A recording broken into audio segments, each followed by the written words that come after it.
اور فرقہ واریت اور اختلافات اور جھگڑے اٹھاتے ہیں اس کی بنیاد پہ.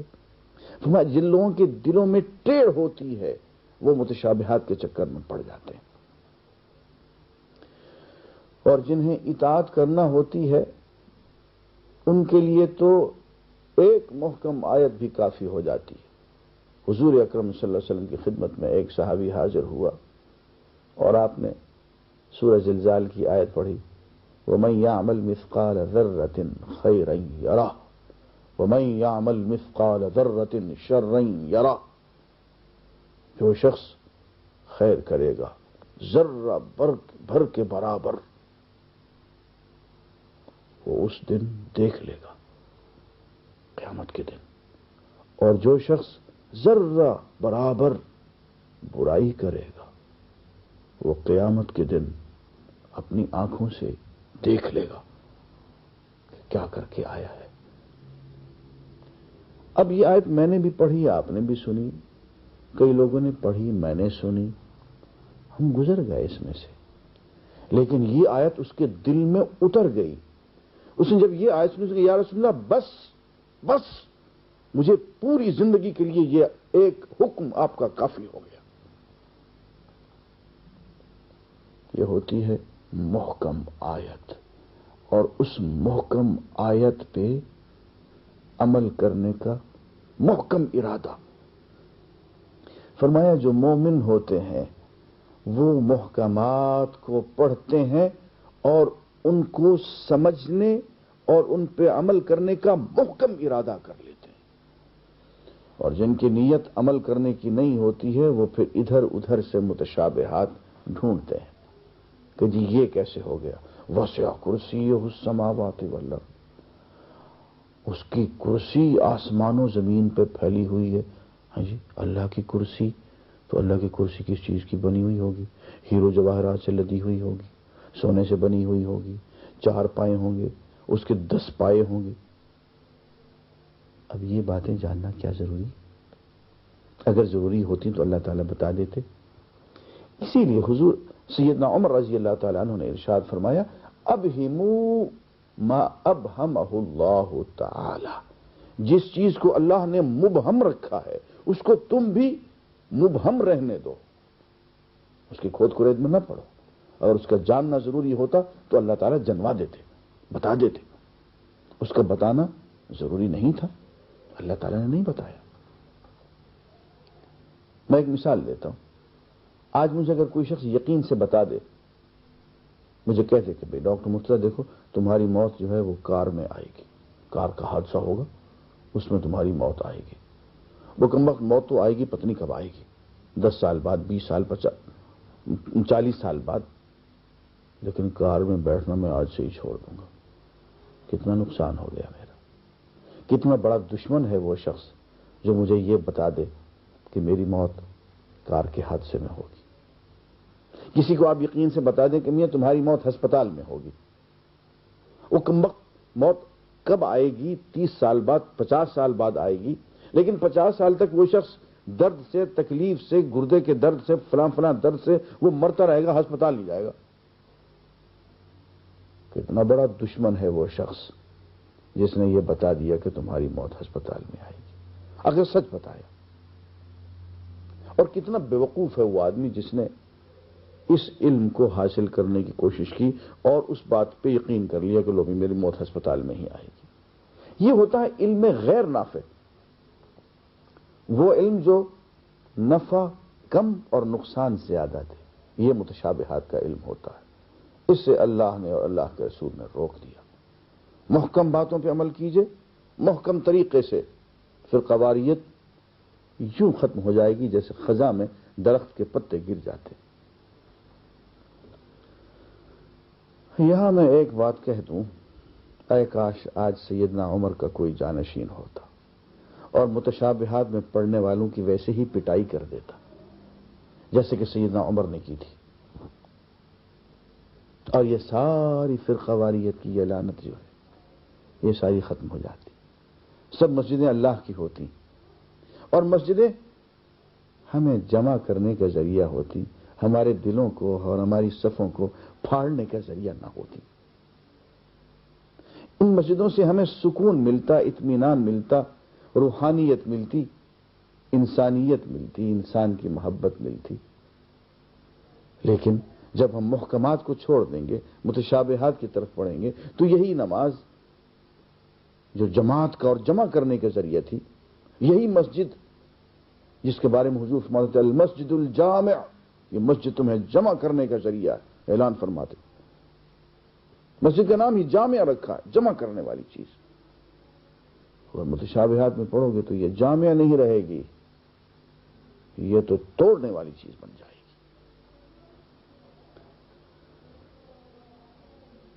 اختلاف دو وجہ سے ہوتا ہے، ایک تو بے علمی کی وجہ سے۔ قرآن مجید کو اگر ہم نہیں پڑھیں گے، اور واقع ہے کہ ہم نہیں پڑھ رہے، 1000 میں ایک آدمی مشکل سے ملتا ہے جس نے قرآن مجید کو ایک سرے سے دوسرے سرے تک سمجھ کے پڑھ رکھا۔ میں سچ کہتا ہوں، 1000 میں ایک آدمی مشکل سے ملتا ہے۔ اب یہ تو ہے بے خبری کی صورت، بے علمی کی صورت۔ جب ہم نے قرآن کو نہیں پڑھا ہے، اور پھر قرآن کی جو عملی تشریح ہے، سنت طیبہ، سیرت طیبہ، اس کو بھی نہیں پڑھا ہے، اب وہاں ایک شخص کھڑا ہو جائے گا بوجھ بجھکڑ، وہ الٹی سیدھی باتیں کرے گا، 150 آدمی اس کے ساتھ ہو جائیں گے۔ ادھر ایک بوجھ بجھکڑ کھڑا ہوگا، وہ 150 آدمی کو وہ لے ڈوبے گا، ادھر کوئی اور یوں فرقے پیدا ہوں گے۔ اگر ہم میں قرآن مجید کا اور حدیث کا تھوڑا سا بنیادی علم ہوتا تو اس بوجھ بجھکڑ کو وہیں بٹھا دے کہ نہیں یار، قرآن مجید کو ہم اتنا سا جانتے ہیں، اللہ کے رسول کی باتوں کو اتنا سا جانتے ہیں، تیری بات غلط ہے، بیٹھ جا۔ لیکن اس کو کوئی بٹھا نہیں سکتا۔ کون بٹھائے؟ 999 آدمیوں نے تو قرآن اور سنت کو پڑھا نہیں ہے، وہ تو سڑک کے اس کے ساتھ ہو جائیں گے۔ تو اختلاف، فرقہ واریت اور تعصب کی پہلی وجہ تو بے علمی اور جہل اور قرآن سے روگردانی ہے۔ دوسرا سبب جو قرآن خود بتاتا ہے، وہ ایسے لوگ ہیں جو اس بے علمی اور جہل سے فائدہ اٹھانے والے ہیں۔ ان کے ہاں علم تو ہوتا ہے لیکن اخلاص نہیں ہوتا ہے، نیک نیتی نہیں ہوتی۔ فرمایا وَمَا اخْتَلَفَ الَّذِينَ أُوتُوا الْكِتَابَ إِلَّا مِن بَعْدِ مَا جَاءَهُمُ الْعِلْمُ بَغْيًا بَيْنَهُمْ۔ اختلاف پھیلایا تو کن لوگوں نے پھیلایا؟ ان لوگوں نے جنہیں کتاب دی گئی اور انہیں کتاب کا کچھ علم بھی پہنچ گیا، لیکن وہ سرکشی پہ اور آپس میں زیادتی پہ اتر آئے۔ بے علمی سب سے بڑا سبب، اور علم رکھنے والوں کی سرکشی بغیم بینہم، یہ دوسرا سبب۔ اس کا علاج سوائے اس کے کیا ہے کہ محمد رسول اللہ صلی اللہ علیہ وسلم کا اتباع کیا جائے۔ آگے آتا ہے اسی سورہ آل عمران میں، دین کی اصل روح کیا ہے؟ اللہ کی محبت ہے۔ جیسے کہ سورہ بقرہ میں ہم دیکھ کے آئے ہیں، جو ارشاد ہوا کہ وَمِنَ النَّاسِ مَن يَتَّخِذُ مِن دُونِ اللَّهِ أَندَادًا، لوگوں میں سے کچھ ایسے ہیں جو اللہ کے ساتھ غیروں کو شریک ٹھہراتے ہیں، غیروں کو شریک ٹھہراتے ہیں، شرک کرتے ہیں۔ کیسے؟ یحبونہم کحب اللہ، غیروں سے یوں پیار کرتے ہیں جیسے اللہ سے پیار کرنا چاہیے۔ والذین آمنوا، وہ لوگ جو ایمان لائے ہوئے ہیں، اشد حبا للہ، ان کی محبت اللہ کے ساتھ شدید ترین ہوتی ہے۔ تو دین کی اصل روح، تمام ادیان کی اصل روح، جتنے بھی انبیاء آئے، رسول آئے، ایک بات لے کے آئے کہ اللہ کے ساتھ محبت کا تعلق جوڑ لو۔ یہ جڑے گا تو تمہارے دل میں اللہ کی مخلوق کی محبت پیدا ہو جائے گی۔ اللہ کی محبت، فرمایا کہ اگر اللہ کی محبت چاہتے ہو یا اس کا دعویٰ رکھتے ہو تو چینل تو ایک ہی کھلا ہوا ہے، ایک ہی راستہ ہے. راستے بہت سے تھے،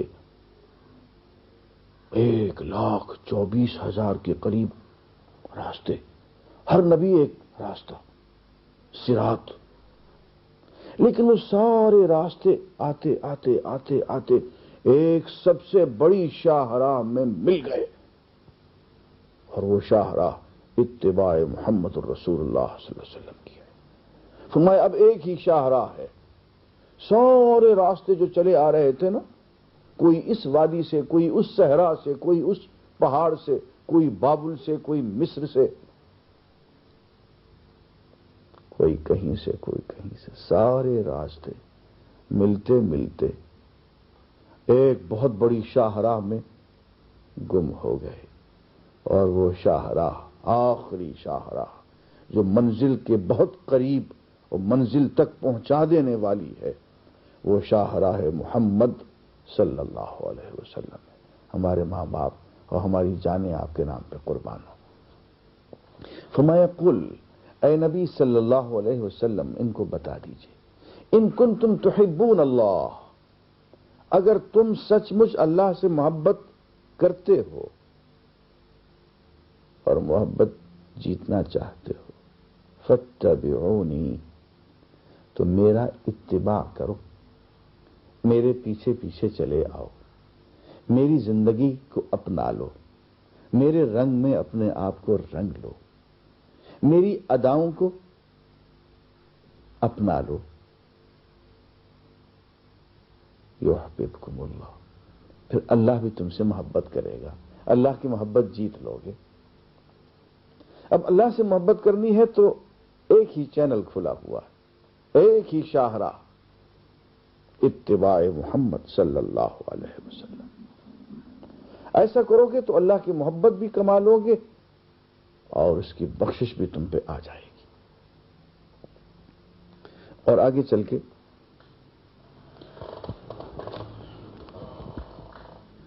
فرمایا کہ تمام انبیاء کا ایک ہی راستہ ہے.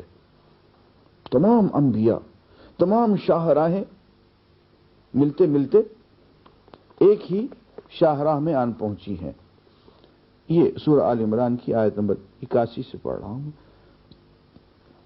وَإِذْ أَخَذَ اللَّهُ مِيثَاقَ النَّبِيِّينَ لَمَا آتَيْتُكُمْ، یاد کرو اللہ نے پیغمبروں سے عہد لیا تھا کہ آج ہم نے تمہیں کتاب اور حکمت و دانش سے نوازا ہے.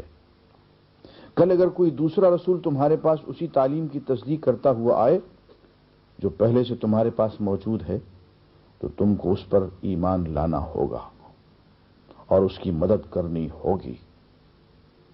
یہ ارشاد فرما کر اللہ نے پوچھا کیا تم اس کا اقرار کرتے ہو اور اس پر میری طرف سے عہد کی بھاری ذمہ داری اٹھاتے ہو؟ انہوں نے کہا ہاں ہم اقرار کرتے ہیں. اللہ نے فرمایا اچھا تو گواہ رہو اور میں بھی تمہارے ساتھ گواہ ہوں. اس کے بعد جو اپنے عہد سے پھر جائے وہی فاسق ہے. معلوم ہوا کہ تمام انبیاء کا راستہ ایک ہی راستہ ہے. سب کے عقائد وہی کے وہی ہیں، اس لیے کہ سب عقائد کا مصدر و منبع جو ہے وہ تو اللہ کی ذات ہے. تمام انبیاء کو بھیجنے والا تو ایک اللہ ہے، تو اس نے سب کو ایک ہی سی تعلیمات دی ہیں. یہ تو بعد میں لوگوں نے ان کو بدل ڈالا، ان میں تبدیلیاں آ گئیں تو الگ الگ دین، الگ الگ مذہب بن گئے. یہاں ایک اہم بات یہ ہے کہ اللہ تعالیٰ فرماتے ہیں کہ میں نے تمہیں کتاب بھی دی ہے اور حکمت و دانش بھی دی ہے، پریکٹیکل وزڈم. کتاب کی تشریح، عملی تشریح، پریکٹیکل ڈیمونسٹریشن، اس کو حکمت کہتے ہیں. یہی سیرت اور یہی سنت ہے. اور یہاں ایک بات یہ بھی جان لیجئے کہ قرآن مجید میں، حدیث میں حکمت کا بار بار ذکر آ رہا ہے اور آئے گا. وَمَنْ يُؤْتَ الْحِكْمَةَ فَقَدْ أُوتِيَ خَيْرًا كَثِيرًا، جس کو حکمت دی گئی اس کو خیر کثیر دے دیا گیا. ناظرین، یہ کتاب وہ ہے جو ہمیں حکمت کی طرف، فکر و تدبر کی طرف، عقل کی طرف بلاتی ہے. اور بار بار یہ تقاضا کرتی ہے کہ ہم اس کائنات کو غور سے دیکھیں، ایک ایک چیز پہ خود اپنے اندر غور کریں. وفی انفسکم، میں اپنے اندر جھانک کر تو دیکھو. افلا تبصرون، تمہیں کچھ نظر نہیں آتا؟ یہ کتاب بلائنڈ فیتھ کا مطالبہ نہیں کرتی، اندھے عقیدے کا مطالبہ نہیں کرتی، بلکہ اندھا ہو جانے والوں کو تو یوں کہتی ہے کہ تمہیں اندھا ہی ہم اٹھائیں گے. یوں فرمائے قد جاءکم بصائر من ربکم، تمہارے پاس تمہارے پروردگار کی طرف سے آنکھیں کھول دینے والے حقائق آن پہنچے ہیں. فمن ابصر، جس نے بصیرت کے ساتھ آنکھیں کھول کے ان کو پڑھا، فلنفسہ، اس میں اس کا اپنا بھلا ہے. ومن عمی، جو اندھا بن کے رہا، فعلیہ، تو اس کا وبال بھی اسی پہ ہے. اندھا بن کے تو نہیں رہنے دیتا ہے قرآن. تو یہ بات کہاں سے آن پہنچی کہ مذہب تو اندھے عقیدے کا نام ہے؟ ہمارے یہاں بھی لوگ کہتے ہوئے سنائی دیتے ہیں کہ religion is nothing but blind faith. Why blind faith? Why should we be blind? کیوں اندھے ہو جائیں صاحب ہم؟ یہ دنیا اندھا بن کے رہنے کے لیے ہے. بلائنڈ فیتھ صرف وہ ریلیجن اور وہ مذہب دے سکتا ہے جو سائنس کا سامنا نہ کر سکے، جو حقائق فطرت کا سامنا نہ کر سکے، تو اس کو بلائنڈ فیتھ کا سہارا لینا پڑتا ہے. آپ جانتے ہیں کہ کلیسا اور سائنس میں صدیوں جنگ رہی، اس لیے کہ وہ یورپ کی ظلمات کا، ڈارک ایجز کا زمانہ تھا.